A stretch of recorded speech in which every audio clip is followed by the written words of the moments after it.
Hello hello hello, स्वागत है आप सभी का सरल एकेडमी के नए लेक्चर पे। यहाँ पर हम बात करने वाले हैं हमारा नया चैप्टर जिसका नाम है डी और एफ ब्लॉक के तत्व।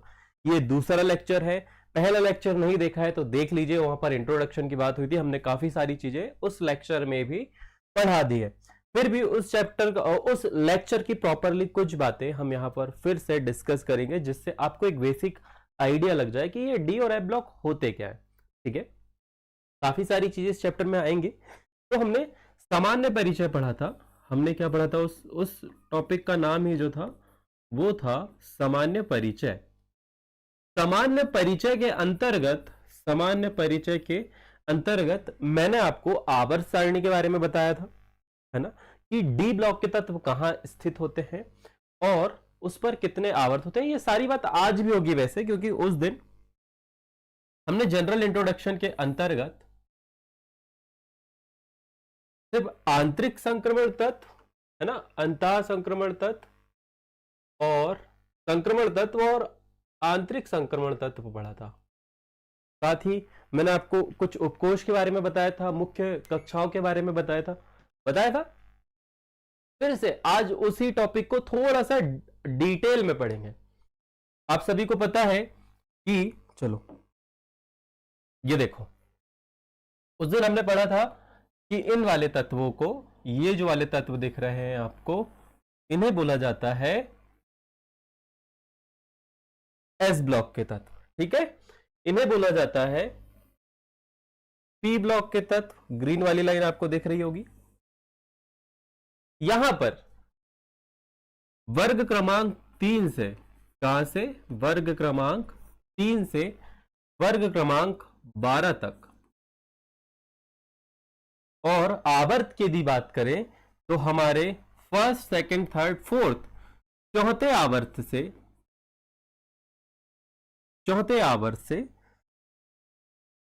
सातवें आवर्त तक, चौथे आवर्त से सातवें आवर्त तक जो है वो डी ब्लॉक के तत्वों की स्थिति होती है। आवर्त सारणी में यहां पर स्थित होते हैं।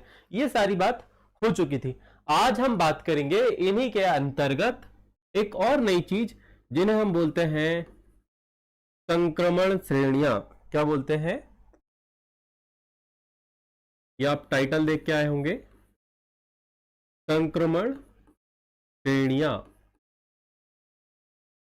साथ ही ये भी देखेंगे कि इनमें इलेक्ट्रॉन वितरण कैसे होता है, किस तत्व का इलेक्ट्रॉनिक विन्यास कैसा होता है, और उस इलेक्ट्रॉनिक विन्यास के कारण पे आगे उसके भौतिक और रासायनिक गुणों में क्या फर्क पड़ेगा। ये सारी बातें यही इसी लेक्चर से रिलेट करेंगी। तो फटाफट से ध्यान से देखिएगा। आप लोगों को ये वाली बात भी फिर से एक और बार रिवाइज कर दूं बच्चा, ये जो डी ब्लॉक के तत्व हैं, अच्छा, ये जो आपको दिख रही होगी पीरियोडिक टेबल, ये वाले तत्व, डी ब्लॉक के तत्वों को एक और चीज कही जाती है, और उस चीज का नाम है संक्रमण तत्व। क्या बोलते हैं? संक्रमण तत्व कहते हैं। क्या कहते हैं बच्चा?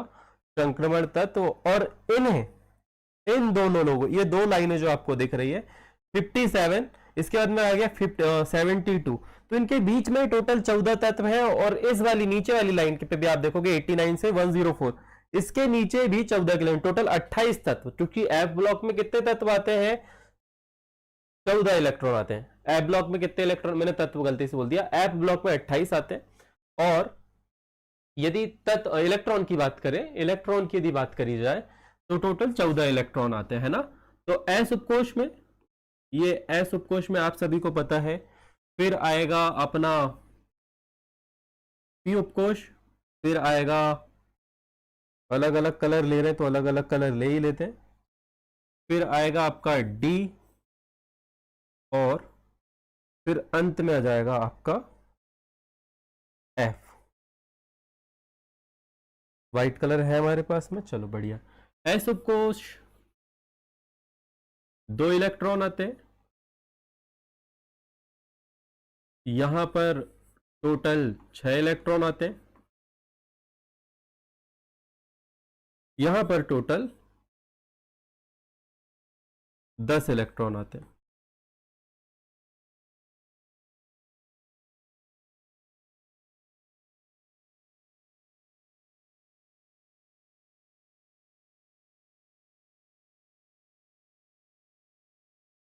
और चलो ये थोड़ा सा मिटा दूं मैं, यहाँ पर टोटल 14 इलेक्ट्रॉन आते हैं। ये सारी बात मैं उस वाले लेक्चर में भी बता चुका हूं। इस कारण से यदि आप ध्यान से देखोगे तो एस ब्लॉक में आपको 2 वर्ग देखने को मिलेंगे, यहाँ 6 देखने को मिलेंगे, यहाँ 10 और यहाँ पर 14। यही वाली बात सिमिलरली यहाँ पर अप्लाई होती है, यही वाली बात सामने यहाँ पर अप्लाई होती है। अब बात करते हैं संक्रमण तत्व की। तो संक्रमण तत्व के लिए ये कहा गया है, संक्रमण तत्व के लिए ये कहा है, अभी हम संक्रमण तत्व की बात कर रहे हैं, ठीक है। इसकी बात कर रहे हैं बच्चा, संक्रमण तत्व की। तो संक्रमण तत्व वैसे 21 से लेकर 30 तक होते हैं, परंतु आईयूपीएससी का मानना है कि जिन तत्वों की ऑक्सीकरण एवं सामान्य एवं ऑक्सीकरण अवस्था में डी कक्षक अपूर्ण होते हैं, सामान्य एवं ऑक्सीकरण अवस्था में डी कक्षक अपूर्ण होते हैं, वो सारे संक्रमण तत्व कहलाते हैं। और यहां पर जो लास्ट वाले आपको दिख रहे हैं, ये ऑक्सीकरण अवस्था या फिर सामान्य अवस्था, दोनों ही स्थिति में डी कक्षकों को पूर्ण रूप से भरे हुए होते हैं।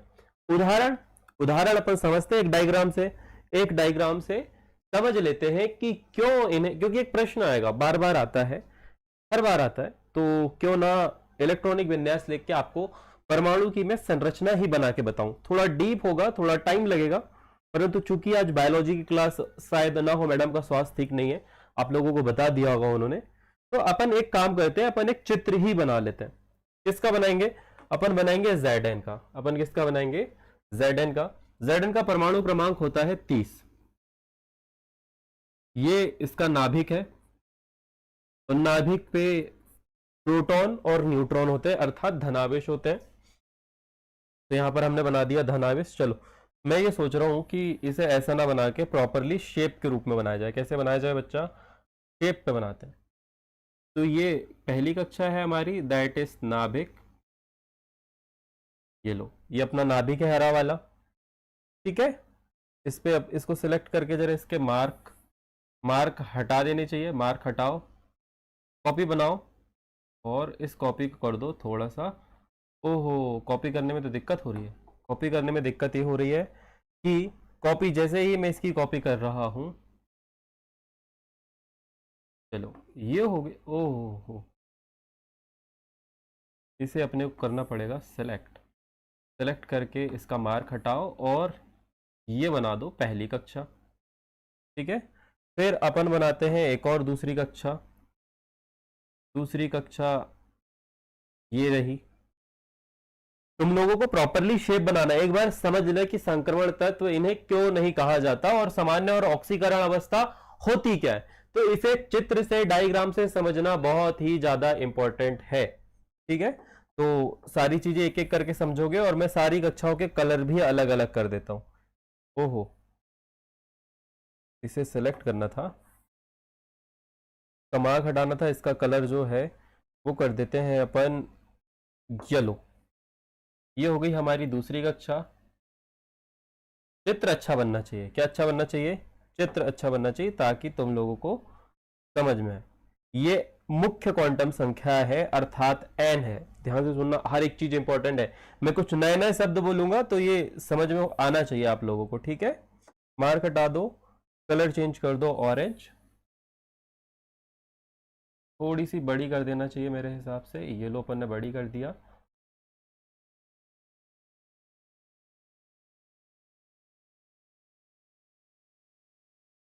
अब यहां पर हमें चौथी कक्षा तक ले जाना पड़ेगा। क्यों? क्योंकि संक्रमण श्रेणी की बात हो रही ना। यहां पर आपने इसे लिख दिया, ओहो चलो इसे लिख देते, यहां पर एस ब्लॉक 2 वर्ग, यहां पी ब्लॉक 6 वर्ग, यहां पर वर्ग लिख देता हूं, यहां पर लिख देता है डी ब्लॉक, यहां पर लिखोगे आप 10 वर्ग, और यहां पर आप लिखोगे एफ ब्लॉक, यहां पर लिखोगे 14 वर्ग। चलिए, तो ये अलग अलग आ जाता है। अब आगे बढ़ते हैं अपन। अगला वाला थोड़ा और बड़ा करना पड़ेगा अपने को, ऑलमोस्ट इतना बड़ा। इसे मैं सिलेक्ट कर लेता हूं, मार्क हटाओ, और ग्रीन कलर कर देते, ठीक है, ये लो।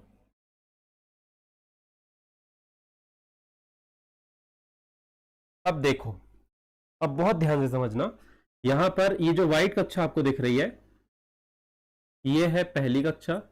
इसके बाद में जो ब्लू और येलो वाले दिख रही है दूसरी कक्षा, ये तीसरी कक्षा, और ये चौथी कक्षा, ठीक है। अब मैं Zn का इलेक्ट्रॉनिक विन्यास लिखने वाला हूं। आप लोग ध्यान से देखेंगे।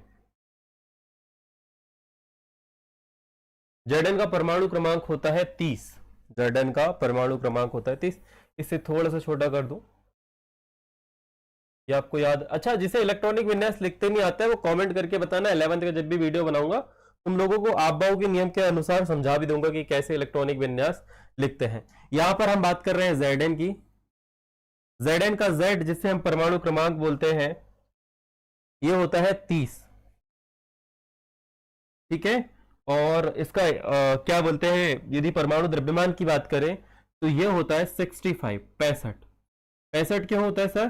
प्रोटॉन तो 30 होते हैं, प्रोटॉन तो 30 होते हैं, परंतु न्यूट्रॉन जो है वो 35 होता है। तो नाभिक पर कौन होता है? रदरफोर्ड ने कहा था कि नाभिक परमाणु का मुख्य मेन द्रव्यमान जो है वो नाभिक पर होता है। तो नाभिक पर दो ही चीज होती है, न्यूट्रॉन और प्रोटॉन। तो न्यूट्रॉन 35 अधिक हो सकते हैं नॉर्मली इलेक्ट्रॉन और प्रोटॉन की जगह पे, कि मतलब क्या बोलूं मैं, इलेक्ट्रॉन और प्रोटॉन की अपेक्षा या के मुकाबले जो है वो न्यूट्रॉनों की संख्या ज्यादा हो सकती है, परंतु प्रोटॉन जितने होंगे उतने ही इलेक्ट्रॉन होंगे। क्यों? कारण है उसका, प्रोटॉन पर प्लस चार्ज होता है और इलेक्ट्रॉन पर नेगेटिव चार्ज होता है। दोनों एक जैसे होते हैं, अर्थात प्रोटॉन यदि 30 है तो इलेक्ट्रॉन का भी 30 होना जरूरी है। यदि ऐसा नहीं है तो परमाणु जो है वो आयन बन सकता है ना। इसीलिए एक उदासीन अणु में इलेक्ट्रॉन और प्रोटॉन की संख्या, उदासीन परमाणु में, मैंने इलेक्ट्रॉन यदि बोल दिया होगा तो माय मिस्टेक, एक उदासीन परमाणु में इलेक्ट्रॉन और प्रोटॉन की संख्या बराबर होती है। तो यहां पर मैंने इसे बोल दिया कि ये पॉजिटिवली चार्ज नाभिक है, इसे नाभिक बना दो। यहां n बराबर पहली कक्षा, दूसरी, तीसरी और चौथी कक्षा। अब हम बात करते हैं इलेक्ट्रॉनिक विन्यास की। तो इलेक्ट्रॉनिक विन्यास इसका जो होता है वो कुछ इस प्रकार से होता है, जो कि मैं अलग पेन से लिखूंगा। यहां पर आप देखोगे, पहले इलेक्ट्रॉन जाएगा 1s पे, दूसरे बार इलेक्ट्रॉन जाएगा 2s पे, फिर जाएगा 2p पे, फिर जाएगा 3s पे, फिर जाएगा आपका कहां पर 3p6, फिर जाएगा 4s2 और फिर जाएगा 3d10। एक चीज आपने पढ़ी होगी, कहां बनाऊं उसके लिए जगह है क्या हमारे पास में? देखो 11th में एक चीज आपने पढ़ी होगी, ये वाली 1s एक गोला, फिर 2s, फिर 2p, फिर 3s, 3p, 3d, ऐसे करके। तो इलेक्ट्रॉन पहले यहां से जाएगा, इस पे भराएगा, फिर यहां से जाके 2s पे जाएगा, फिर यहां से जाएगा तो डायरेक्ट 3s पे नहीं जाएगा, वो यहां से जाएगा कहां, 2p पे जाएगा, फिर 2p से 3s पे जाएगा। 3p से जाने के बाद में ये बराबर से यहीं से राउंड होके 3p पे आएगा। फिर 3p के बाद में आप चाहो तो यहां पर 4s लिख दो, ये 4s पे जाएगा, 4s के बाद में ये जाएगा 3d पे। तो यही नियम हमने यहां पर फॉलो किया हुआ है, ठीक है। तो क्या इसे मुझे ऊपर उठा के भेज देना चाहिए? ये आपबाऊ का नियम है जो आपने 11वीं में पढ़ा होगा। आई होप आप सभी को क्लियर होगी ये वाली बात। ये आपबाऊ नियम है जो इलेक्ट्रॉन वितरण को समझाता है। चलो इसे एक बॉक्स के अंदर भर देता हूं मैं, एक बॉक्स के अंदर पे प्रॉपरली भर देता हूं ताकि तुम लोगों को समझ में आ जाए बच्चे, ठीक है। ये क्या है, कौन सी चीज कहां से आई मालूम भी तो होना चाहिए। ये मार्क, तेजा भाई मार्क कहाँ है? तो इसका मार्क हटा दो और यहां पर लिख दो आप बाहु, आप बाहु सिद्धांत, आप बाहु इलेक्ट्रॉन। इसके अलावा और भी बहुत सारे साइंटिस्ट जिन्होंने इस पे योगदान दिया था, उनके बारे में मैं यहाँ पर आप लोगों को बताने वाला नहीं हूँ। प्रॉपरली जिंदियां निकल गई लोगों की, तो यहाँ पर 3D इलेक्ट्रॉन आ गए। तो हम इस इलेक्ट्रॉनिक विन्यास को यहाँ पर भरने की कोशिश करते हैं और इलेक्ट्रॉन को अलग अलग कक्षा के इलेक्ट्रॉनों को अलग अलग रूप से भरेंगे। जैसे एस उपकोष यदि कोई इलेक्ट्रॉन है तो हम उन्हें रेड से दर्शाएंगे। कौन से कलर से दर्शाएंगे? रेड कलर से, ठीक है। तो सबसे पहले रेड कलर 1s, यहां पर 2 इलेक्ट्रॉन भर दो। दिशाहीन होते हैं, ये कहीं पे भी हो सकते हैं, कोई दिक्कत वाली बात नहीं। फिर आगे थोड़ा बड़ा बना दो बच्चा, ये देखो ऐसे करके आई होप आप सभी को दिख रहा होगा, दिख रहा है कि नहीं, कलर से देखो, हाँ दिख रहा है। और यदि नहीं दिख रहा होगा तो कोई बात नहीं, आप जब आप प्रीमियम बैच के भी बच्चे होंगे तो ये पीडीएफ आपको मिल जाएगी, जो भी मैं यहाँ पे लिख रहा हूँ ये सारी चीजें आपको मिल जाएगी। फिर हम आते हैं 2s, 2 का मतलब होता है n बराबर 2, s मतलब उपकोष, तो यहाँ पर s उपकोष ये हमने पकड़ लिया, ये हो गया s उपकोष के 2 इलेक्ट्रॉन, ठीक है। कहीं पे भी भर सकते हो, p कक्षक में नॉर्मली दिशा की बात आएगी तो अपन देखेंगे एडजस्ट करने की। अब p कक्षक में टोटल 6 इलेक्ट्रॉन आते हैं। p कक्षक का कलर कौन सा है? p कक्षक का कलर सर ग्रीन है। तो ये लो बच्चा, ये हो गया x अक्ष, x अक्ष के 2 इलेक्ट्रॉन, y के हो गए 2 इलेक्ट्रॉन, और ये हो गए z के 2 इलेक्ट्रॉन, ठीक है। यहां पर यदि आप ध्यान से देखोगे, अब ये प्रतिकर्षण करके अपने आप को एडजस्ट करते रहेंगे स्पिन करके, ठीक है, वो बात का लुकआउट है, अभी उस पर ध्यान मत दो। ये हो गया। अब बात करते काय पे? 3s पे। ये 2 हो गए s उपकोष के, ये 2 हमने बना दिया s उपकोष के, पास पास हो गए, वो तुम लोग बैलेंस कर लेना कॉपी में जब बनाओगे।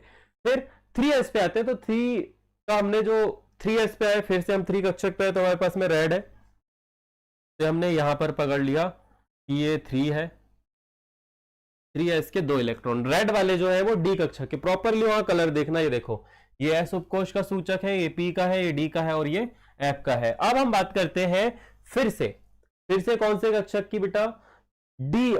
तीसरे कक्षक के p उपकोष की। तो p में हम फिर से हरा कलर ले लेंगे, यहां पर आ गया, ओहो, यहां पर आ गया z अक्ष के, z अक्ष की आकृति खड़ी होती है, यहां पर x, और यहां पर कर देते हैं अपन y।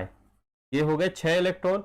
देखो टोटल 2s के 6 और 3s के 2 रेड वाले, और p के भी हमने 6 बना दिए।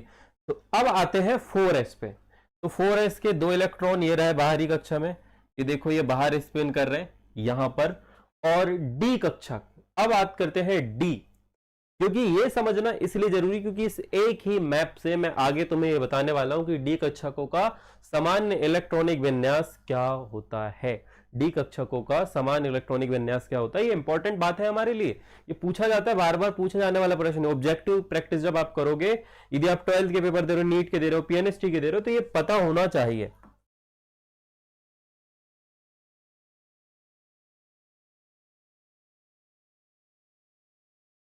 चलो, अभी प्रश्न ये चल रहा है कि डी ब्लॉक की संक्रमण अवस्था और सामान्य अवस्था क्या होती है, ठीक है, और इसे संक्रमण तत्व क्यों नहीं माना जाता। डी ब्लॉक का तत्व है परंतु संक्रमण तत्व नहीं है। अब बात करते हैं डी उपकोष। डी उपकोष हमारे व्हाइट इलेक्ट्रॉन होंगे, तो व्हाइट कलर हमें लेना होगा, और व्हाइट कलर को ध्यान से समझेंगे, सबकी अलग अलग कक्षा होगी, तो टोटल 10 बना रहा हूं इस पे। ये हो गया 1, ये हो गया 2, 3, 4, चलो 1, 2, 3, 4, 5, 6, 7, कहाँ लगाए बच्चा? 8, एक और जगह पे हमें चाहिए 9, और ये हो गया 10, ठीक है। ये बना आपका Zn। अब देखो मैं इन सभी को सेलेक्ट कर पा रहा हूँ कि नहीं एक साथ, मैं उम्मीद तो ऐसी लगा रहा हूँ कि सारे सेलेक्ट हो जाए। ओहो, सिर्फ बाहरी कक्षा सेलेक्ट हुई यार, सिर्फ बाहरी कक्षा सेलेक्ट हुई है। क्यों ऐसा पाप हो रहा है भाई, क्यों ऐसा पाप हो रहा है बताओ? Let's see, can we fix this. फिर से इसे मार्क बनाओ, और इस मार्क को यहाँ पोजीशन कर दो कुछ इस प्रकार से। फिर से इसका मार्क बनाओ और इसे सेट कर दो कहाँ पर? यहाँ पर। बहुत बढ़िया। फिर से एक मार्क बनाओ और इसे सेट कर दो कहाँ पर? यहाँ पर। और फिर से एक मार्क बनाओ और इसे सेट कर दो यहाँ पर। दिखा आपको? तो ये जो है, ये जिंक की, ये जो है जिंक की सामान्य अवस्था है, ठीक है। सामान्य अवस्था मतलब, सामान्य अवस्था का मतलब है कि अभी ये बैलेंस है, संतुलित है, स्टेबल है, किसी के साथ कोई अभिक्रिया नहीं करेगा। इसके बाहरी कोश में कितने इलेक्ट्रॉन है बच्चा? 2 इलेक्ट्रॉन है। तो ये होगी इसकी सामान्य अवस्था। अब क्या किया जाए? अब क्या किया जाए, अब क्या किया जाए, इसको हम ऊष्मा दें, इसको हम एनर्जी दें, ये कहीं से इलेक्ट्रॉन ऊर्जा के रूप में प्रकाश एक्सेप्ट करे या रिसीव कर ले, प्राप्त कर ले, तो क्या होगा। अब ध्यान से भी आप देख रहे हो तो सबसे बाहर की कक्षा में कौन से इलेक्ट्रॉन है, ये देखो, ध्यान से देखोगे रेड कलर के 2 इलेक्ट्रॉन है, और यहां पर n का मान कितना है, 4 है, यहां पर n का मान कितना है, 4। तो जब आप ये ऊर्जा प्राप्त करेगा तो ये जो हीरो है 4s के इलेक्ट्रॉन ये बाहर हो जाएंगे, ये 4s के इलेक्ट्रॉन जो है वो निकल जाएंगे, निकल के कहां चले जाएंगे, बाहर चले जाएंगे। और जब बाहर चले जाएंगे तो आप ये कहोगे कि ये +2 ऑक्सीकरण प्लस चार्ज के साथ इस पर 2 का प्लस चार्ज आ जाएगा, ठीक है। 2 इलेक्ट्रॉन बाहर चले गए अर्थात +2 का आवेश आ गया, अब इसे 2 इलेक्ट्रॉन कहीं ना कहीं से चाहिए होंगे, या इसकी संयोजकता भी यही होती। तो जब ये 2 इलेक्ट्रॉन चल भी जाएंगे, 2 इलेक्ट्रॉन बाहर चले गए, पहले डी कक्षक में जाएंगे, डी कक्षक तो ऑलरेडी फुल है तो कहां जाना पड़ेगा, बाहर चले जाना पड़ेगा। डी कक्षक फुल है तो डी कक्षक के इलेक्ट्रॉन तो कमरे देंगे ही नहीं। ऐसे समझो कि जब ये रिसीव करते हैं ना कहीं से ऊर्जा, यहाँ के 2 इलेक्ट्रॉन, तो ये इससे उच्च ऊर्जा स्तर पर चले जाते हैं, अलग कक्षाओं में चले जाते हैं। तो कहां जाएंगे, इसके बाद में इलेक्ट्रॉन कहां जाएंगे, 4s से कहां जाएंगे, 3d पे जाएंगे। 3d पे यदि ध्यान से देखोगे तो ऑलरेडी इसके कमरे फुल हैं, ऑलरेडी इसके कमरे फुल हैं। ये आगे के लिए समझा रहा हूं, आगे के लिए इसलिए समझा रहा हूं बच्चा क्योंकि इनका क्वथनांक और गलनांक जो है वो इसी बात पर निर्भर करेगा, इनका क्वथनांक और गलनांक जो है वो इन्हीं सब बातों पर निर्भर करेगा। क्यों, क्योंकि यहां पर 4s का इलेक्ट्रॉन जैसे ही ऊर्जा रिसीव करेगा, चूंकि डी कक्षक पूर्ण रूप से फुल है तो डायरेक्ट 4s के इलेक्ट्रॉन बाहर हो जाएंगे, 4s के इलेक्ट्रॉन बाहर हो गए, जिस कारण से इनका क्वथनांक या गलनांक जो है वो बहुत कम होता है। और आप लोगों ने देखा होगा कि पारा जो है वो ऑलरेडी गलित अवस्था में होता है, ठीक है। ये मेरे हिसाब का फैक्ट है, वैसे सही बात है। चलिए, तो 2 इलेक्ट्रॉन आपने एक ये वाला इलेक्ट्रॉन और ये वाला इलेक्ट्रॉन बाहर निकाल दिया, अर्थात ये होगी इसकी ऑक्सीकरण अवस्था। तो ऑक्सीकरण अवस्था के बाद भी यदि 2 इलेक्ट्रॉन को आप यहां से गायब कर दें, 2 इलेक्ट्रॉन को यहां से गायब कर दें, तो तब भी इसकी ऑक्सीकरण अवस्था में डी उपकोष पर टोटल कितने इलेक्ट्रॉन है, डी उपकोष पर टोटल कितने इलेक्ट्रॉन है, टोटल 10 इलेक्ट्रॉन है। और इसी के कारण पे इस Zn को संक्रमण तत्व नहीं माना जाता, सिर्फ इसी के कारण पे इसे संक्रमण तत्व नहीं माना जाता। 2 नंबर का प्रश्न आएगा, Zn को संक्रमण तत्व क्यों नहीं माना जाता, तो लिख देना IUPAC के अनुसार Zn की समान एवं ऑक्सीकरण दोनों ही अवस्थाओं में डी उपकोष पूर्ण रूप से भरे होते हैं। चूंकि IUPAC के अनुसार में डी कक्षक अपूर्ण होना चाहिए तभी उसे संक्रमण तत्व माना जाता है। खत्म। और ये रहा इसका डायग्राम जीता जाता सबूत। अब बात कर लेते हैं, अपन सेकंड चीज, यहां पर जो चौथा आवर्त है, यहां पर दिस इज अ 4 आवर्त, इसे इस आवर्त में चौथे आवर्त में यानी कि प्रथम संक्रमण श्रेणी, चौथा आवर्त प्रथम संक्रमण श्रेणी में इलेक्ट्रॉन जो है वो 3D में प्रवेश करता है। यहां पर आप लिखोगे चौथे या 4th आवर्त, क्या लिखोगे, 4th आवर्त, इसे बोला जाता है 3D श्रेणी। क्या बोलते हैं बच्चा, 3D श्रेणी। क्यों 3D श्रेणी बोलते हैं, तो ध्यान से आपको यहीं पर समझा देता हूं Zn पे कि इलेक्ट्रॉन जो है वो 4s में चला गया था, इलेक्ट्रॉन जो है वो 4s में चला गया था, अर्थात ये चतुर्थ आवर्त में चला गया था। कहां चला गया था, चतुर्थ आवर्त। n बराबर 4 अर्थात 4s में इलेक्ट्रॉन जा चुका है। n बराबर, जैसे कि यहां पर n बराबर 1 है तो s उपकोष में जाएगा, यहां दूसरी कक्षा, तो यहां पर देखना 2s पे इलेक्ट्रॉन प्रवेश कर जाएगा, यहां 3s पे, यहां 4s पे, यहां 5s, यहां पर 6s, यहां 7s, ठीक है। ये हो गया। इसके अलावा जब आप 4s की बात करोगे तो यहां पर जब चौथे आवर्त की बात करोगे तो जो अगली श्रेणी आपकी होगी, चौथे आवर्त वाली श्रेणी को हम कहते हैं 3D श्रेणी। क्या कहते हैं, 3D श्रेणी। और 3D श्रेणी का एक और नाम है जिसे कहा जाता है प्रथम संक्रमण श्रेणी। क्या कहा जाता है, प्रथम संक्रमण श्रेणी।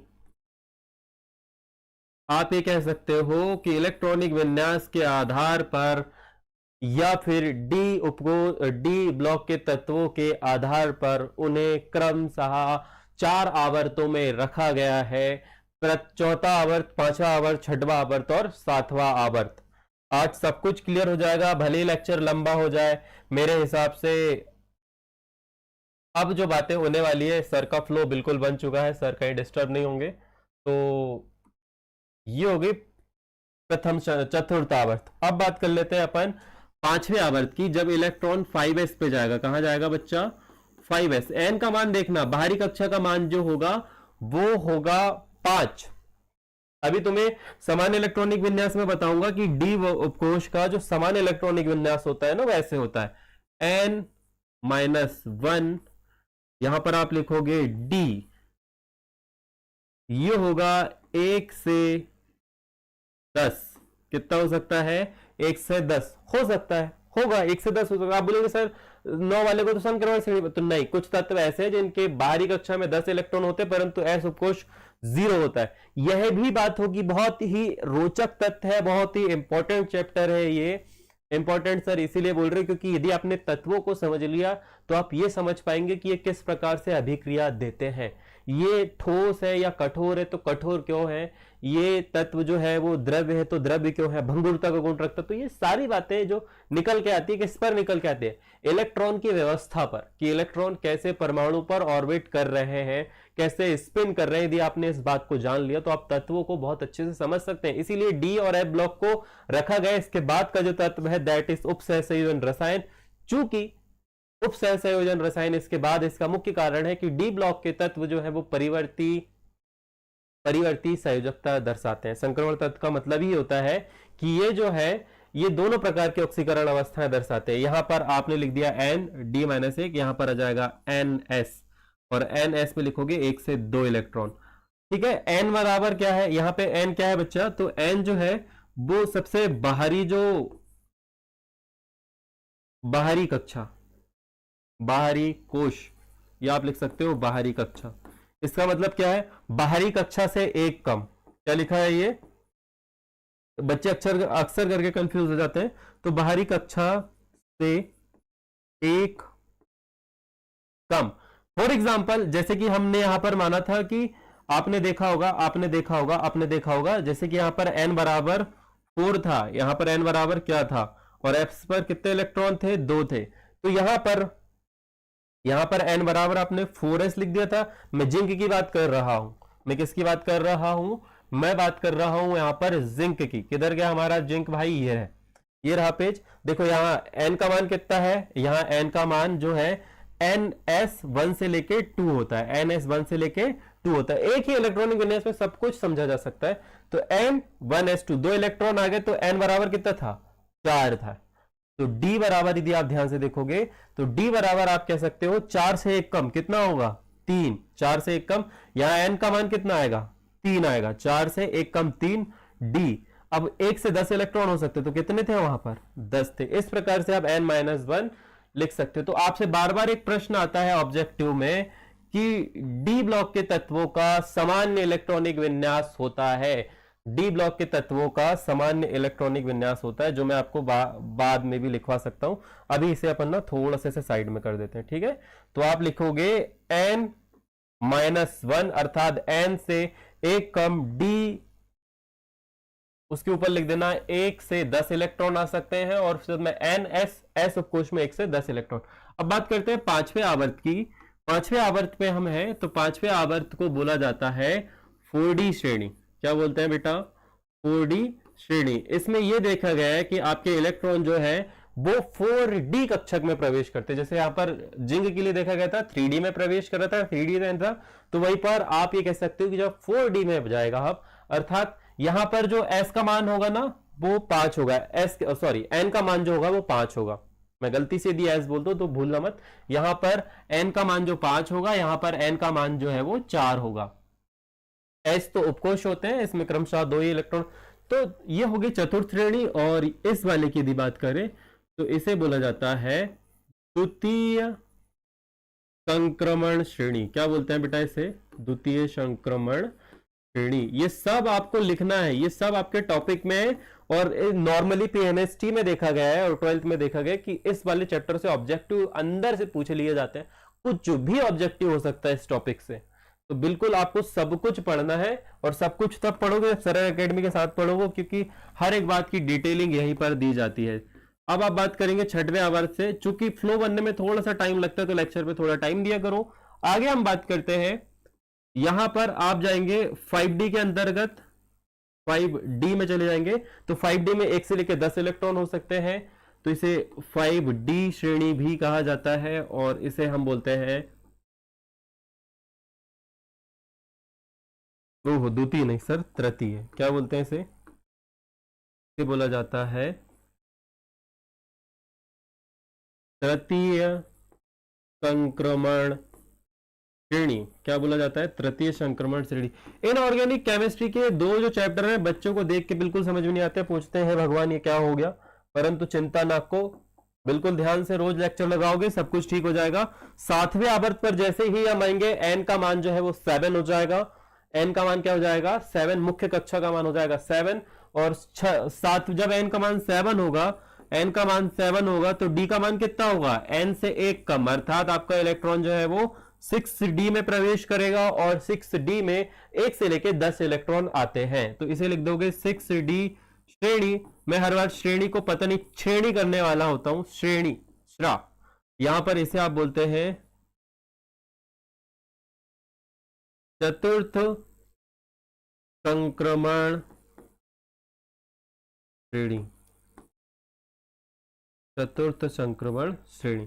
तो ये है, यहां पर प्रॉपरली मुख्य हेडिंग लगा लोगे, डी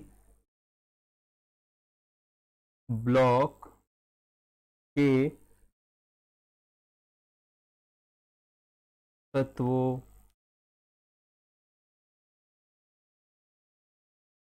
की श्रेणियां। क्या लिखोगे? डी ब्लॉक के तत्वों की श्रेणियां। प्रॉपरली बच्चा ऐसे लिखोगे, जैसा मैंने बनाया है वैसा ही आपको एक के नीचे एक लिखना है। डी ब्लॉक के तत्वों की श्रेणियों को कुछ इस प्रकार से वर्गीकृत किया जा सकता है, और परिभाषा लिखोगे डी ब्लॉक के तत्वों की श्रेणियां। तो चौथे आवर्त की 3D श्रेणी बोलते हैं, इसे प्रथम संक्रमण श्रेणी के नाम से जाना जाता है। इस पर यदि आपसे पूछा जाए तो अपन आगे लिख भी लेंगे कि किस प्रकार से इलेक्ट्रॉन जो है वो भरेंगे। इलेक्ट्रॉन का नंबर से भी पूछा जाता है कि प्रथम संक्रमण श्रेणी में परमाणु क्रमांक 21 से 30 तक के इलेक्ट्रॉन आते हैं। ये सारी बातें आपसे पूछ ली जाएगी, ठीक है। तो फटाफट से जरा इसे नोट कर लो, आवर्त सारणी को ध्यान से देख लो। तो प्रथम संक्रमण श्रेणी में 21 से लेके 30 तक, फिर 39 से लेके 48 तक, फिर 57 से लेके 80 तक, और 89 से लेके 112 तक। यहां पर थोड़ा सा लोचा है, इस लोचे को याद रखना कि 57 के बाद 72 आएगा सीधे, ठीक है। और यदि आपको वैसे भी निकालना है, तो एक रूल बता देता हूं। हाइड्रोजन के परमाणु क्रमांक में यदि आप 2 जोड़ देंगे तो लिथियम का जाएगा। लिथियम के परमाणु क्रमांक में यदि आप 8 जोड़ देंगे तो सोडियम का जाएगा। सोडियम के परमाणु क्रमांक में वापस से यदि आप +8 ऐड कर दें, पहले से 8 ऐड कर दें तो 19 आ जाएगा, और ये हो जाएगा पोटेशियम का। पोटेशियम के परमाणु क्रमांक पे अब आपको जोड़ना है 18। कितना जोड़ना है? 18। तो आपका आरबी यानी रुबिडियम का जाएगा। रुबिडियम में फिर वापस से आप 18 जोड़ देंगे, है ना, वापस से आप 18 जोड़ देंगे 38 में, तो यहां पर 55 आ जाएगा। और लास्ट वाले यानी जब आपको 55 मिल जाएगा, 55 में आप 32 जोड़ देंगे तो आपको फ्रेंशियम का इलेक्ट्रॉनिक विन्यास मिल जाएगा। तो इस प्रकार से आप आवर्त सारणी में इलेक्ट्रॉनिक विन्यास को याद करने की आवश्यकता नहीं है। मान लीजिए आपको स्केडियम का 21 पता है, तो 21 में कितना जोड़ना है? 21 में आप 8 जोड़ दो, सॉरी 21 में आप 18 जोड़ दो। 21 में आप कितना जोड़ दोगे बच्चा? 18। तो यहां पर हो जाएगा 39 हो जाएगा आपका वीडियम का, वेनेडियम का, ठीक है। इस प्रकार से आप सभी के निकाल सकते हो। अब इसका तो आपको पता है लीना का रब से फरियाद, ऐसे कुछ होता है याद करने का, तो आप वैसे याद कर सकते हो। बेटा मांगे कार स्कूटर बाप राजी, दैट्स टाइप ऑफ ट्रिक आपको याद होगी। तो आप यदि ऐसे याद कर लो और ये सारी चीजें याद कर लो, कैसा क्रम? 2 8 8 8 2 8 8 18 18 32, इस प्रकार से यदि आप याद कर लो तो आवर्त सारणी आपको याद हो जाएगी। डन। नेक्स्ट सिचुएशन पे अपन जाते हैं, अगले वाले पे। तो ये होगी संक्रमण श्रेणी। अब बात कर लेते हैं चतुर्थ आवर्त के तत्व की। चतुर्थ आवर्त के तत्व की, तो यहां पर परमाणु क्रमांक जिसे आपने दर्शाया हुआ है Z से, परमाणु क्रमांक आप सभी को दिख रहा होगा यहां पर, ये देखो, ये परमाणु क्रमांक को दर्शाया जाता है Z से, परमाणु क्रमांक को दर्शाया जाता है कैसे? Z से। तो परमाणु क्रमांक सबसे पहले तत्व का नाम है स्कैंडियम। मैंने पूरी टेबल बना ली, आपको ऐसे के ऐसे ही बनानी है, मैं ऑफलाइन वाले बच्चों को भी ऐसे ही समझाता हूं। तो यहां पर स्कैंडियम है, परमाणु क्रमांक है 21। यहां पर देखो 4s पे 2 इलेक्ट्रॉन होते हैं और 3d पे 1 इलेक्ट्रॉन होता है ना। तो आप लोगों ने पहले लिखा है प्रथम संक्रमण श्रेणी, इसे बोला जाता है, चलो मैं जरा रेड पेन की जगह ग्रीन पेन का यूज करूंगा, बार बार ये आ रहा हाथ में। तो इसे प्रथम संक्रमण श्रेणी कहते हैं या इसे 3D श्रेणी कहते हैं, और ये चौथे आवर्त में आती है। ठीक है, यही वाली बात हमने पहले लिखी थी। इसमें परमाणु की यदि बात करें तो 21 से लेके 30 तक के जो परमाणु हैं वो चौथे आवर्त पर स्थित होते हैं, ये 3D श्रेणी के अंतर्गत आते हैं और इन्हें प्रथम संक्रमण श्रेणी का तत्व भी कहा जाता है। तो परिभाषा कुछ इस प्रकार से होगी कि प्रथम संक्रमण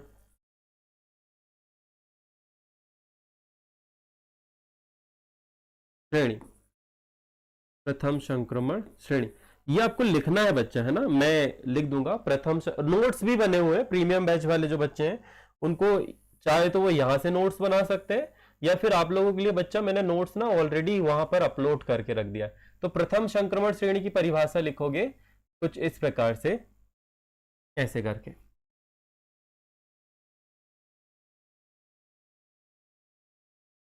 इस संक्रमण श्रेणी में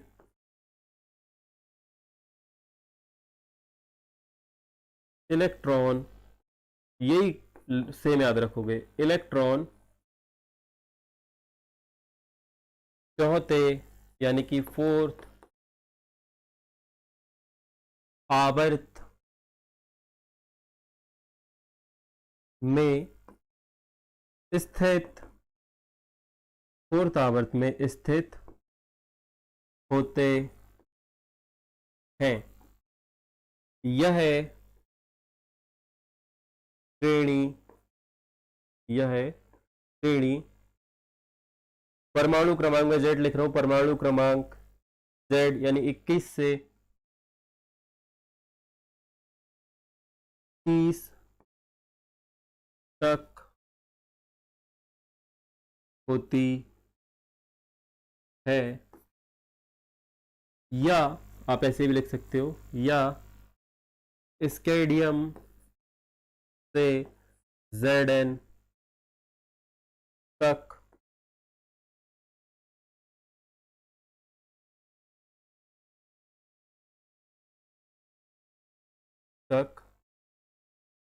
के तत्व इसमें आते हैं। ठीक है, इस संक्रमण श्रेणी में इलेक्ट्रॉन चौथे आवर्त में स्थित होते हैं। यह श्रेणी 21 से लेके 30 तक होती है, या परमाणु क्रमांक, यह श्रेणी में परमाणु क्रमांक 21 से 30 तक होती है, या स्कैंडियम से Zn तक के तत्व इसमें आते हैं। इसे, या आप लिख सकते हो इसमें सबसे इंपॉर्टेंट बात, इसमें इलेक्ट्रॉन, एक एक पॉइंट हमारे लिए इंपॉर्टेंट है, इसमें इलेक्ट्रॉन 3D उपकोश में प्रवेश करता है। क्या सब कुछ ठीक है बच्चा? प्रवेश करता है, ठीक है। इसीलिए इसे 3D श्रेणी भी कहा जाता है, इसीलिए इसे 3D श्रेणी भी कहा। चलो मैं जरा पूरी राम कहानी को सेलेक्ट कर लूं इधर से लेके इधर तक, और इसे ऊपर भेज दूं यहाँ पर प्रॉपरली, ये सीधा हो जाए तो ज़्यादा अच्छा है ना। ये हो गया सीधा, इसको कर दो थोड़ा सा छोटा और यहाँ पर लिख दो 3D श्रेणी में, इसलिए इसे 3D श्रेणी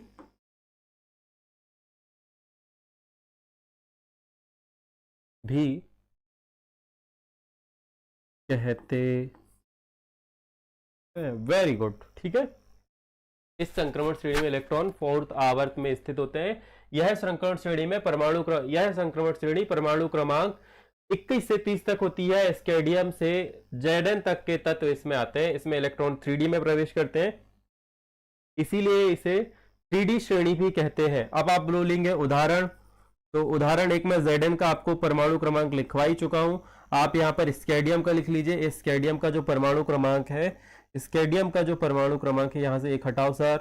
स्केडियम का परमाणु क्रमांक जो है वो है 21। इसका इलेक्ट्रॉनिक विन्यास मेरे साथ साथ लिख लोगे बच्चा, जो कि होता है 1s2 2s2 2p6 3s2 3p6 4s2 and 3d1।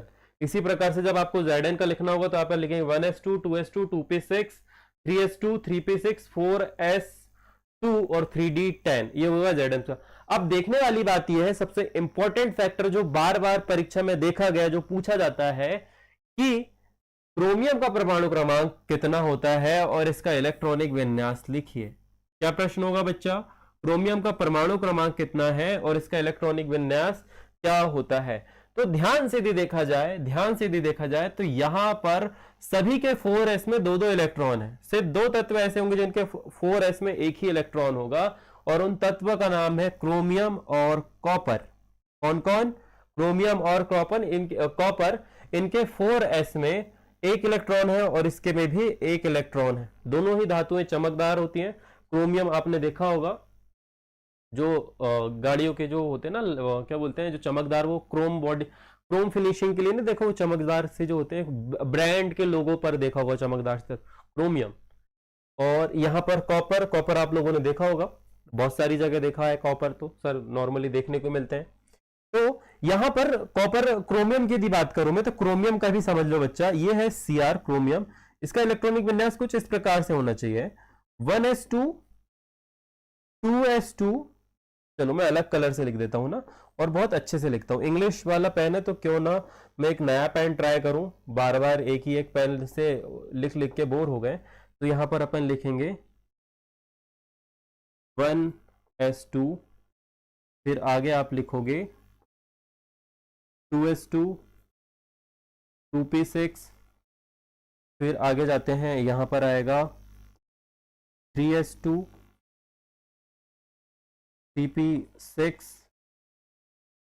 4s2 और 3d4 आना चाहिए ना, हाँ 3d4 आना चाहिए, है ना, 3d4 आना चाहिए। ये भी हटाओ, ये भी हटाओ, यहां पर आना चाहिए 4। देखो नॉर्मली इलेक्ट्रॉनिक विन्यास होना चाहिए ये, ऐसा कुछ इलेक्ट्रॉनिक विन्यास होना चाहिए, है ना बच्चा, ऐसा ही इलेक्ट्रॉनिक विन्यास होना चाहिए ना। देखो चलो इसका कलर अलग कर देता हूँ, येलो कर देता हूँ, ताकि ये बाकी लोगों से अलग दिखाए, बाकी लोगों से ये अलग दिखे।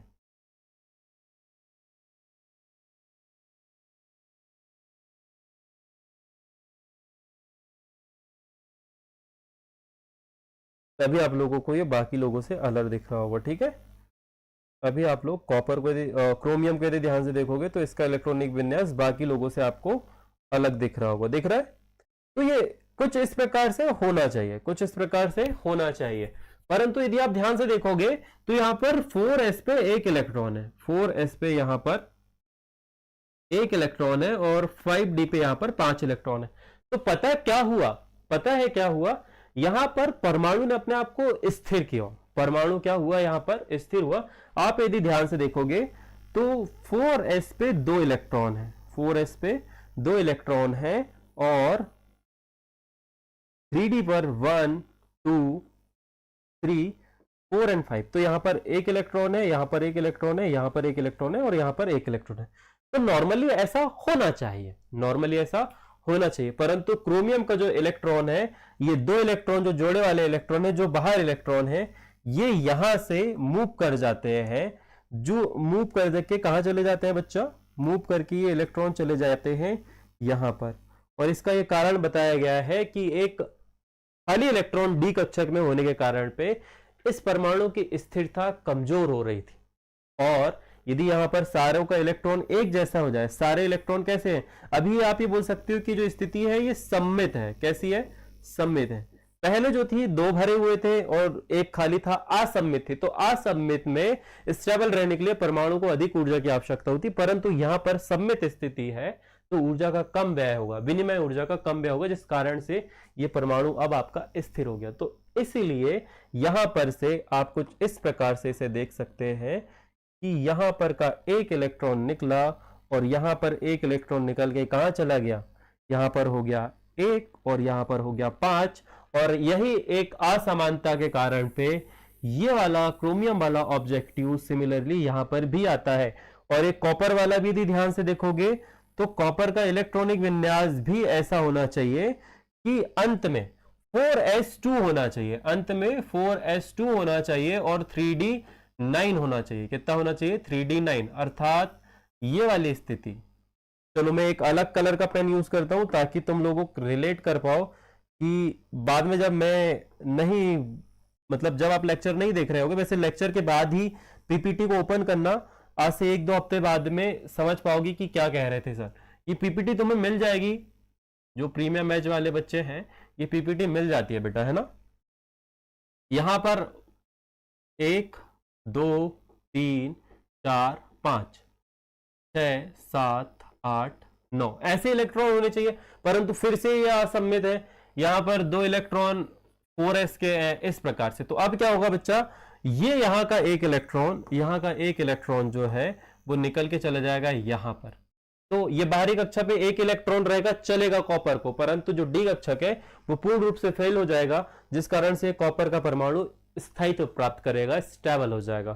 ठीक है, तो इस कारण से जो दो तत्व है, और नॉर्मली कॉपर, क्रोमियम और कॉपर की बात नहीं है, इसके बाद की संक्रमण श्रेणी पे भी ऐसे होगा।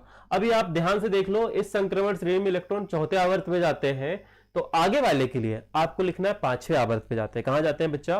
5वें आवर्त में जाते हैं। और ये पूरी टेबल बनानी है, ये जो टेबल आपके सामने दिख रही है आपकी कॉपी में, इस टेबल को बनाना है।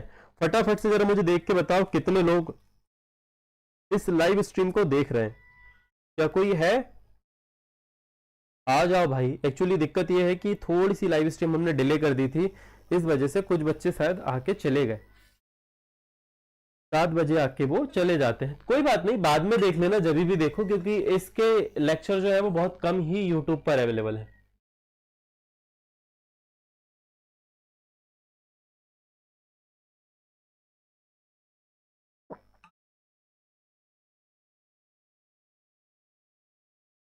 कहां तक पहुंच गए हम? कितना टाइम हो गया? ओ भाई साहब, 1 घंटे निपटा दिया हमने धीरे धीरे करके, इतना तेज पढ़। 5वें आवर्त के लिए सिमिलरली यही करना है कि इस संक्रमण श्रेणी में इसके बाद वाला यदि आपको लिखना है तो आप ऐसे ही लिखोगे, इस आवर्त, इस द्वितीय संक्रमण श्रेणी में इलेक्ट्रॉन जो है वो 5वीं कक्षा में प्रवेश करते हैं, यानी कि n का मान जो है वो 5 होगा। सिमिलरली यहीं पर देख लो, इस संक्रमण श्रेणी में इलेक्ट्रॉन चौथे आवर्त, यहां पर आप लिखोगे 4ns पे प्रवेश करते हैं, n बराबर 4 में प्रवेश करते हैं, और इस पे लिखोगे 5वें आवर्त पर प्रवेश करते, सिमिलरली जैसे का वैसे ही। और इस पर भी यदि आप ध्यान से देखोगे, जो क्रोमियम के सदस्य का, क्रोमियम वाले व्यक्ति है, यहां पर 5s की बात करें, द्वितीय संक्रमण श्रेणी है, यहां पर ये देखो, ये कुछ तत्वों के साथ में, एक बार मुझे फैक्ट चेक करना पड़ेगा क्या इन्होंने सही दिया है, या द्वितीय संक्रमण श्रेणी में ऐसा ही होता है या फिर कुछ तत्वों के साथ ही बस है। तो जो एनसीईआरटी में बनी होगी बेटा टेबल, वही वाली टेबल बनाना, ठीक है। एनसीईआरटी में जो टेबल बनी है वही वाली टेबल आपको बनाना है। निविडियम एनबी का सही है इस पे, ठीक है। हमें क्रोमियम का देखना था, यहाँ पर भी ठीक है, इसके बाद वाला भी चेक कर लेते हैं। चलो, यहाँ पर भी कुछ तत्वों के साथ में, इनके में 2-2 इलेक्ट्रॉन है, यहाँ पर 1 है, यहाँ पर भी 1 है, यहाँ पर भी 1 है। कुछ इस प्रकार से इन सारे तत्वों का बना देना। जो कॉमन नहीं है वो है पीडी।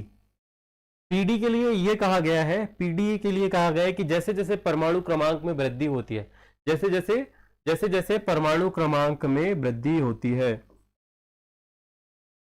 नाभिकीय आवेश में भी वृद्धि होती है। क्या होती है? परमाणु क्रमांक में वृद्धि होती है, वैसे वैसे नाभिकीय आवेश में भी वृद्धि होती है और परिरक्षण प्रभाव जो है वो धीरे धीरे दुर्बल होता है। परिरक्षण प्रभाव जो है आप इसे ऐसे समझ सकते हैं कि प्रबल नाभिकीय आवेश जो है वो बाहरी कक्षा के परमाणु को अपनी ओर आकर्षित करता है। उस उस परमाणु को नाभिक की ओर आकर्षित करने ना होने के लिए या नाभिक की ओर जाने से रोकने के लिए प्रतिकर्षण प्रभाव लगता है या प्रतिकर्षण बल लगता है, जिसे हम बोलते हैं परिरक्षण प्रभाव। तो जैसे जैसे परमाणु क्रमांक बढ़ते हैं, अर्थात इलेक्ट्रॉन जो है वो डी उपकोष में प्रवेश करता है, एफ उपकोष में प्रवेश करते हैं, तो परिरक्षण प्रभाव में होती है कमी। तो यहां पर जो एस उपकोष के दोनों इलेक्ट्रॉन है ना, वो प्रबल नाभिकीय आवेश के कारण पे नॉर्मल इलेक्ट्रॉनिक विन्यास कुछ इस प्रकार से होना चाहिए। कैसा होना चाहिए? यहां पर 5s2 होना चाहिए और 4d9 होना चाहिए। क्या होना चाहिए? 4d9 होना चाहिए। ऐसे ही होगा, सॉरी यहां पर 8 होगा। कितना होगा बच्चा? 4s2, क्योंकि इसके बाद भी हमारे पास में कैडमियम है, इसके बाद भी हमारे पास में कैडमियम है और नीचे सिल्वर है। तो 5s2 होना चाहिए, 4d8 होना चाहिए। नाभिकीय आवेश के कारण पे एस उपकोष के जो दो इलेक्ट्रॉन है वो डी में प्रवेश कर जाते हैं और अब जो इलेक्ट्रॉनिक विन्यास होगा वो होगा 5s0 और 4d10। ये एक इननेचुरल इलेक्ट्रॉनिक विन्यास है जो पीडी में पाया जाता है। ये दो चीजें आपको याद रखनी है कॉमनली। सबसे पहले क्रोमियम और कॉपर वाला इलेक्ट्रॉनिक विन्यास विच इज दिस, यहां पर 4s में 1 और डी में 5, यहां पर 4s में 1 और 3d में 10। इसी प्रकार से यहां पर आप देखोगे 5s में 0 और 4d में 10। ये वाला आपको याद रखना है। कुछ पहला वाला पूछेगा या फिर ये वाला पूछेगा, प्लेडियम का पूछेगा। इसके बाद के ऑलमोस्ट सभी के सिमिलर सिमिलर है, सिर्फ एक अंतर आपको देखने को मिलेगा और वो इन दोनों में होगा। कहां तक? जो अपवाद है सिर्फ उन्हें याद कर लेना बच्चा, ठीक है? बाकी सब तो कॉमन ही है। चतुर्थ संक्रमण श्रेणी के लिए सेम पहले वाला फॉर्मूला लगाना है और यहां पर भी ये वाली स्थिति आपको नोट कर लेनी। तो सारी पीरियोडिक टेबल आपको मिल जाएगी। नोट डाउन करने के लिए आपके लिए सर ने बहुत सारी जगह छोड़ी है। कुछ इंपॉर्टेंट बातें जो यदि आपको लिखनी है कुछ रह गई होगी तो अभी अपन लिख लेते हैं। यहां पर हमारे पास में टाइम है। तो सबसे पहले लिखोगे संक्रमण तत्व। क्या लिखोगे? संक्रमण तत्व कहां से कहां तक होता है? तो आप लिखोगे वर्ग 3 से 12 संक्रमण तत्व। क्या लिखोगे यहां पर? संक्रमण तत्व हो, संक्रमण तत्व, ये स्थिति है संक्रमण तत्व की स्थिति। वर्ग 3 से वर्ग 12। और आवर्त की बात करें तो चौथे आवर्त से अभी बहुत सारा रह गया ना, अभी कोई जाएगा नहीं। चौथे आवर्त से 7वें आवर्त तक, चौथे आवर्त से 7वें आवर्त तक इनका सामान्य इलेक्ट्रॉनिक विन्यास, इनका सामान्य इलेक्ट्रॉनिक विन्यास यदि आपको लिखना होगा, ठीक है? चलो ऐसे करके कर दूं इसको। कुछ चैप्टर ऐसे होते हैं जिन्हें पढ़ाने में बड़ा मजा आता है। शुरू शुरू में ऐसे लगता है महाबोर है, परंतु इनके बाद में जब आप इनके बारे में समझने लगोगे तो बहुत ही इंटरेस्टिंग तत्व होते हैं। यहां पर आप लिखोगे सामान्य इलेक्ट्रॉनिक विन्यास। क्या लिखोगे? सामान्य। अभी एक इंपॉर्टेंट चीज रह गई है जो मैंने आपको नहीं बताई, जो कि ऑब्जेक्टिव में पूछा जाता है। सामान्य इलेक्ट्रॉनिक विन्यास क्या होता है इनका? सामान्य इलेक्ट्रॉनिक विन्यास आप यहां पर लिखोगे n से 1 कम d, 1 से लेके डी उपकोष में 1 से लेके 10 इलेक्ट्रॉन, और यहां पर आपका जाएगा n s। n जो है वो बाहरी कक्षा का उपकोष है, बाहरी कक्षा है, उपकोष तो ऐसे बाहरी कक्षा है। और यहां पर आप लिख दोगे पेन से 1 से 2 इलेक्ट्रॉन। ये इसका सामान्य इलेक्ट्रॉनिक विन्यास होता है जो आपको याद रखना है, ठीक है? यही होता है। एक बार देख लूं, मेरे हिसाब से तो यही होता है। क्या है, तुम लोगों को गलत लिखवाने से अच्छा मैं सही लिख लूं? हाँ बच्चा, यही होता है, ठीक है? अब क्या रह गया है, अब क्या रह गया, हाँ, यहां पर आप लोगों ने देखा होगा, यहां पर आपने देखा होगा एक चीज मैंने बोली थी, आंतरिक संक्रमण तत्व या अंतः संक्रमण तत्व। क्या लिखा है हमने, अंतः संक्रमण तत्व। अंतः संक्रमण तत्व जो है वो यदि आप देखोगे कहां से स्टार्ट हुए थे बच्चा, ये देखो, ये आपकी पीरियोडिक टेबल है, ये रही पीरियोडिक टेबल 57 से लेके 72 के बीच, अर्थात 58 से लेके 71, ठीक है। संक्रमण तत्व 58 से लेके 71 और 90 से लेके 103। तो इस वाली तत्व को यहां पर ये कहां से चालू हुआ है बेटा, लैंथेनम से, और ये कहां से चालू हुआ है, एसी से। ये एलए से चालू हुआ है, ये एसी से चालू हुआ है। तो जो एलए से चालू हुआ है उसे कहा जाता है लैंथेनम या लैंथेनाइट। इस अंतः संक्रमण तत्व में दो श्रेणियां होती है। कितनी श्रेणियां होती है, दो वर्ग होता है या दो श्रेणियां होती है। और पहली श्रेणी को लैंथेनाइट तत्व बोलते हैं, पहली श्रेणी को क्या बोलते हैं, लैंथेनाइट।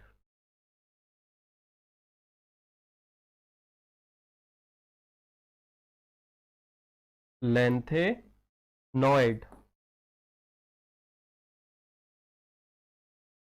कहां से चालू होती है बेटा, तो एल से चालू नहीं होती है, ये चालू होती है टी एच से एल आर। क्या लिखोगे, टी एच से एल आर में इसका शॉर्ट फॉर्म जो मेरे मन में आता है बार बार, मैं इसे मानता हूं थार। क्या बोलते हो इसे, थार। ए बस का तो अंतर है, एल खा जाओ तो थार, एल टी एच से एल आर, टी एच से एल आर अर्थात थार। ऐसे लिखते हो ना तुम लोग, थार। एल खा जाओ तो थार पढ़ोगे, क्या पढ़ोगे, थार। परमाणु क्रमांक, परमाणु क्रमांक यदि बात करोगे 58 से 71, क्या लिखोगे, 58 से 71, थार। लैंथेनाइट श्रेणी की यदि बात करी जाए तो लैंथेनाइट श्रेणी के लिए चीट कोड है थार, लैंथेनाइट के लिए चीट कोड है थार। इस पर इलेक्ट्रॉन जो है वो 5s पे प्रवेश करता है। कहां प्रवेश करता है, इस पे इलेक्ट्रॉन जो है वो 5s पे प्रवेश करता है। शॉर्ट फॉर्म है थार। परमाणु क्रमांक 57 से, कहां से लिखोगे, परमाणु क्रमांक 57 नहीं सर, 58 से 71। कहां तक लिखोगे बेटा, परमाणु क्रमांक 71, 58 से 71। ये देखो हमारी जो श्रेणी बनी है इस पे लिखा हुआ है परमाणु क्रमांक 71 से 58 तक। सॉरी रे, बार बार भूल जा रहा हूं, परमाणु क्रमांक 58 से 71 तक। वैसे ही इसकी बात करें किसकी, ओहो गलती हो गई, गलती हो गई, गलती हो गई, गलती हो गई, गलती हो गई, गलती हो गई, एक मिस्टेक हो गई। ये वाली कहां पर मिस्टेक हो गई, हार जो है वो, वही हमें थोड़ा सा कंफ्यूजन हो गया। इसके लिए लिखोगे, इस वाले को मिटा दो, इस वाले को थोड़ा सा मिटा दो। कभी कभी ज्यादा पता होना भी दिक्कत की बात हो जाती है। यहां पर इसे थोड़ा सा काटो, हमने गलत लिख दिया है। दो श्रेणियां होती है, पहली श्रेणी लिखोगे लैंथेनॉइड, ये सही है, और दूसरी श्रेणी लिखोगे एक्टेनॉइड। ये पहली श्रेणी है एक्टेनॉइड, दूसरी श्रेणी है, पहली श्रेणी है लैंथेनॉइड, दूसरी श्रेणी है एक्टेनॉइड। तो ये जो चीट कोड मैंने आपको बताया था थार वाला, टी एच से एल आर, क्या लिखोगे, टी एच से एल आर, इसका शॉर्ट फॉर्म नॉर्मली आपको याद रखना है थार से। कैसे याद रखोगे, थार। ये जो स्टार्ट होगा बच्चा, ये जो स्टार्ट होगा, ये स्टार्ट होता है 90 से 103। क्या याद रखोगे इसके लिए, ये जो स्टार्ट होता है थार का परमाणु क्रमांक है 90 से 103। थार का जो परमाणु क्रमांक है स्टार्ट होता है 90 से 103, और इसमें इलेक्ट्रॉन जो है, इसमें इलेक्ट्रॉन जो है वो 5s में प्रवेश करेगा, ठीक है। हाँ, इस पे इलेक्ट्रॉन जो है वो कहां प्रवेश करेगा, 5s में। फिर इसके बाद में अपन बात करेंगे एक्टेनॉइड की। तो एक्टेनॉइड पे आप ये लिखोगे, इसे याद रखोगे आप सीलू के नाम से। किसके नाम से याद रखोगे? सीलू। सीलू जो है वो स्टार्ट होता है सीजियम से। आप इसे यहां लिखोगे सीई से एलयू तक।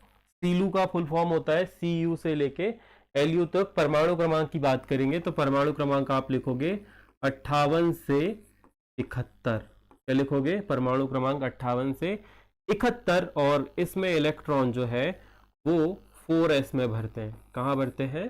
4s में। तो लैंथेनाइड और एक्टिनाइड के बारे में आपको दो अंतः संक्रमण तत्व, यही वाली जो हमने बार बार हमने छोड़ दिया था, मेरे से थोड़ी सी मिस्टेक हो गई थी तो करेक्ट कर लीजिएगा। वीडियो को तुरंत नहीं लिखना है, थोड़ी सी देर बाद लिखा करो। ये देखो, इसका शॉर्ट फॉर्म है सी लू। क्या याद रखोगे? सी लू। 58 से 71, 4s पे इलेक्ट्रॉन जाता है, इसे लैंथेनॉइड कहते हैं। फिर है थार। थार में TH का परमाणु क्रमांक होता है 90 और LR तक जाता है जिसका परमाणु क्रमांक होता है 103। इसमें 5s में इलेक्ट्रॉन भरते हैं, इसे एक्टेनॉइड कहा जाता है, जिसे हम बाद में पढ़ेंगे। यहाँ पर डी ब्लॉक के तत्वों की श्रेणियां कुछ इस प्रकार, इन्हें 4 श्रेणियों में बांटा गया है। जब इलेक्ट्रॉन जो है वो चौथी कक्षा में जाता है तो हम उसे चौथा आवर्त बोलते हैं, और जब चौथे आवर्त में इलेक्ट्रॉन होते हैं तो डी कक्षा के इलेक्ट्रॉन जो है वो 3D में प्रवेश करते हैं, और 3D में 1 से लेकर 10 इलेक्ट्रॉन आते हैं, जो कि स्टार्ट होता है स्कैडियम से Zn तक। परमाणु क्रमांक 21 से लेके 30 तक, उसे हम प्रथम संक्रमण श्रेणी कहते हैं। फिर जब n का मान जो है वो 5 होता है। अच्छा, इसमें यदि बात करें तो जो अपवाद वाली स्थिति है वो है क्रोमियम और कॉपर पर। यहां पर 4s में एक एक इलेक्ट्रॉन होते हैं, जबकि डी में क्रोमियम में 5 और कॉपर में 10 इलेक्ट्रॉन होते हैं। थोड़ा सा अपवाद है जो आप याद रखोगे। इसके अलावा जब हम द्वितीय संक्रमण श्रेणी में आते हैं तो 5वें आवर्त में हम पहुंच जाते हैं, अर्थात 5वीं कक्षा में इलेक्ट्रॉन चला जाता है। और डी के ऑर्बिटल की बात करें तो 4D में इलेक्ट्रॉन प्रवेश करते हैं, इसलिए इसे 4D श्रेणी बोला जाता है, और ये द्वितीय संक्रमण श्रेणी कहलाती है। यह जो है वो परमाणु क्रमांक 39 से स्टार्ट होकर 48 पे जाती है, जो कि लास्ट वाले तत्वों को संक्रमण तत्व नहीं मानते, तो Zn, CD और Hg। तो CD इसका लास्ट तत्व होगा जिसका परमाणु क्रमांक जो है वो 48 होगा। इसमें कॉमन बात जो है, अपवाद वाली स्थिति जो है वो पैलेडियम के साथ होती है, क्योंकि पैलेडियम के चौथे 5वें सेल में, अर्थात 5वीं कक्षा के S उपकोष में 0 इलेक्ट्रॉन होते हैं, और जो 2 इलेक्ट्रॉन होते हैं वो कहां पर चले जाते हैं? 4D में चले जाते हैं।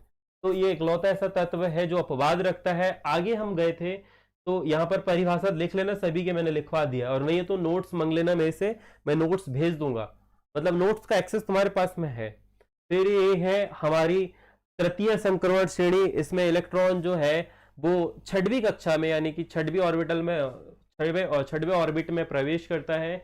और डी उपकोष की बात करें तो n से एक कम, n का मान है 6 से एक कम करेंगे तो 5 डी में इलेक्ट्रॉन प्रवेश कर जाते हैं, इसलिए इसे 5D श्रेणी भी कहा जाता है। स्टार्ट होती है 57 के बाद में लिखोगे 72। क्या लिखोगे? 57 के बाद में 72, क्योंकि आप सभी को पता है इसके बाद में La के बाद में आएगा Ce, सीजियम, और फिर जब आप आगे जाओगे कहां पर 57 से लेके 51 तो 71 तक, तो यहां पर सी आएगा, तो आपको 72 लेना, 72 के बाद में ये 80 तक जाएगा।